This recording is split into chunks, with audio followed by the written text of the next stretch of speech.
فرمایا اللہ نے سود کو حرام قرار دیا ہے، اور یہ جو بے شرع ہے یا جو زکوٰۃ کا سسٹم ہے، یہ بندے کے اندر عاجزی لے کے آتا ہے، یہ قربانی کا طریقہ سکھاتا ہے، ایثار کا طریقہ سکھاتا ہے. لیکن یہ جو سود ہے، اس کی اندر بندے کے دل کے اندر بخل پیدا ہوتا ہے، بزدلی پیدا ہوتی ہے، بندے کے دل سے ایمان جاتا رہتا ہے، اور کئی ساری قباحتیں ہیں جو سود کی وجہ سے انسان کے اندر آ جاتی ہیں. کئی سارے رذائل ہیں، انسان ظالم بنتا ہے. جب ظلم شروع ہوتا ہے تو پھر جیسے جیسے وہ ظالم بنتا جاتا ہے، دین سے دور ہوتا چلا جاتا ہے.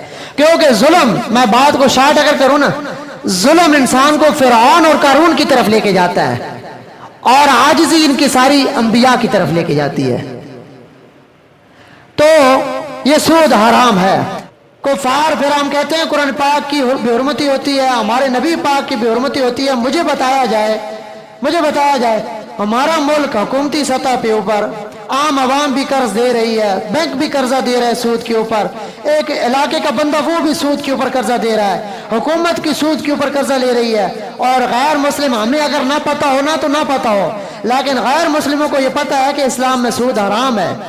لیکن جہاں سے بھی ہماری حکومتیں، مسلمان حکومتیں قرضہ لیتی ہیں اور سود بھی لیتی ہیں، اور 1% نہیں، 10% نہیں، 20% نہیں، 40، 50% سود پہ لیتی ہیں. جب وہ دیکھتے ہیں کہ اسلام میں صراحتاً سود کو منع کیا گیا ہے، اور یہ مسلمان حکومتیں اور مسلمان ممالک ہم سے اس طرح سود لے رہے ہیں کہ ہم 40% سود لگا رہے ہیں، لیکن یہ لبیک کہتے ہوئے، تسلیم کرتے ہوئے ان شرائط کو سود لے رہے ہیں. جب انہیں اسلام سے اتنی محبت ہے تو جو مرضی ہم کریں گے، ان کا کیا جاتا ہے؟ یہاں سے انہوں نے ہماری اس نبض کو پکڑا ہوا ہے. یہ جب یہ قرآن پاک میں حکم ہے، اسلام میں حکم ہے کہ سود سے رک جاؤ، یہ ہم سے سود پہ ہر مہینے میں پیسے لے رہے ہیں. جب ان کو اسلام سے اتنی محبت ہے تو یہ ہمارا کیا بگاڑ لیں گے؟ جب اس طرح کی ہم بے حرمتیاں کریں گے تو پھر ان کو ستائیں گے.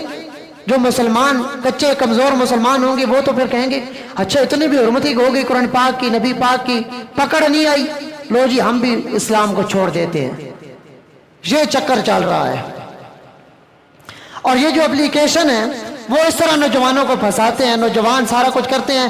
پھر جب زیادہ قرض ہو جاتا ہے نا، یہ کہتے ہیں کہ آپ کے موبائل کی تصاویر، آپ کے موبائل کے فون نمبر ہم آپ کو تنگ کریں گے، آپ کے فلاں فلاں عزیز جو یہ نمبر سے ان کو فون کریں گے، فلاں فلاں ڈیٹا آپ کا ہمارے پاس ہے، ہم اسے لیک کر دیں گے، سوشل میڈیا پہ وائرل کر دیں گے، اتنے پیسے دو. جب اس نے زیادہ دی اچھا اتنے اور دو. اس طرح پھر تنگ آ کے نہ کسی کو بتانے کے قابل رہتے ہیں، نہ گھر والوں کو بتانے کے قابل رہتے ہیں. پھر تنگ آ کے نوجوان خودکشی کر جاتے ہیں، زندگی سے ہاتھ دھو بیٹھتے ہیں، اور بچے یتیم ہو جاتے ہیں، عورتیں بیوہ ہو جاتی ہیں. اب اس کی بنیاد کیا تھی؟ بنیاد یہ تھی کہ سود سے پیسے لیتی نا، سود کے اوپر پیسے نہ لیتے نا، نہ سود کے اوپر پیسے لینے کی ابتدا ہوتی اور نہ خودکشی کی نوبت آتی. اور اسی طرح آج ہمارے معاشرے میں ہر شہر میں ہر گاؤں میں ہو رہا ہے. ایک بڑا ظالم اٹھتا ہے. اب ظالم اگر آپ کو نامناسب لفظ لگے تو آپ دیکھیں جو قرآن کے اور آپ صلی اللہ علیہ وسلم کے فرمان کو واضح طور پہ سود حرام ہے، لیکن وہ عوام کو سود پہ پیسہ دے رہا ہے تو ہم اسے کیا کہیں گے؟ ظالم ہی کہیں گے.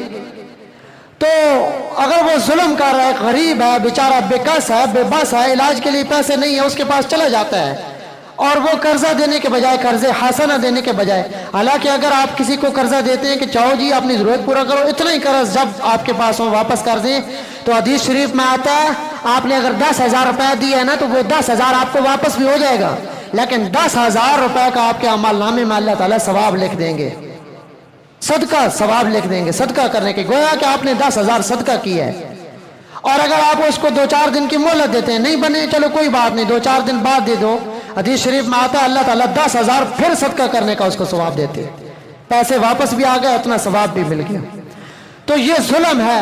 کسی بھی گاؤں میں اس طرح ہو، کسی بھی شہر میں ہو، کسی بھی تحصیل میں ہو، اگر کوئی سود کے اوپر قرض دیتا ہے تو قرض لینا بھی حرام ہے، قرض دینا بھی حرام ہے. حضرت جابر رضی اللہ تعالیٰ نے فرماتے ہیں آپ صلی اللہ علیہ وسلم نے فرمایا سود کھانے والا، سود کھلانے والا، سودی معاملہ لکھنے والا اور سودی معاملے کے اوپر گواہ بننے والا، سب کے اوپر رب تعالیٰ کی لعنتیں برستی ہیں. اتنا سنگین معاملہ ہے سود، اتنا سنگین معاملہ ہے. اور دوسری حدیث شریف میں آتا ہے